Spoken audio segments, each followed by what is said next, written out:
Sumber daya modal. Sumber daya modal ini bisa dibedakan bermacam-macam. Kita bisa bedakan berdasarkan wujudnya. Maksud di sini bisa berbentuk uang atau barang, atau peralatan atau mesin-mesin. Satu lagi berdasarkan sifatnya.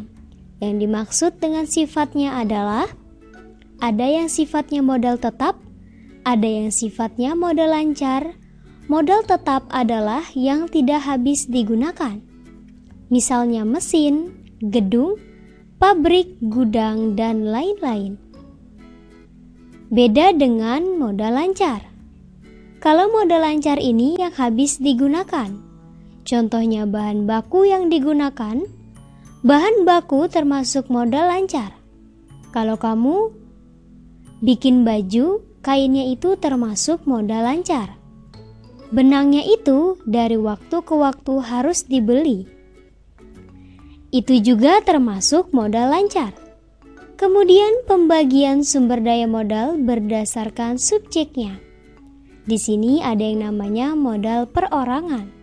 Ini adalah modal yang dimiliki oleh satu orang. Jadi pemiliknya hanya satu orang.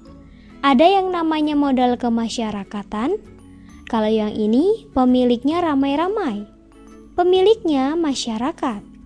Misalkan kamu pengusaha baju. Modal perorangannya adalah gedungnya, pabriknya, mesin-mesinnya, dan berbagai bahan mentah lainnya. Itu modal perorangan. Modal kemasyarakatnya itu misalkan jalan raya atau pelabuhan. Semua itu termasuk modal, karena untuk mengantar baju-baju ke tujuan tersebut, kita menggunakan jalan raya. Atau misal baju-baju tersebut mau dikirim ke pulau lain, pasti menggunakan pelabuhan. Semua itu termasuk modal. Modal yang dimiliki oleh masyarakat, yang selanjutnya sumber modal ini bisa dibedakan berdasarkan bentuknya. Yang dimaksud adalah ada yang bentuknya terlihat, dan ada yang tidak terlihat. Yang terlihat biasa disebut tangible, dan yang tak terlihat adalah intangible. Yang terlihat bisa juga dikenal dengan konkret atau konkret. Contohnya mesin. Mesin tersebut bisa kita lihat karena ada bentuknya. Kalau yang tidak terlihat biasa dikenal dengan sebutan abstrak. Abstrak ini biasanya keahlian. Keahlian untuk menjahit. Keahlian untuk mendesain baju. Yang terakhir,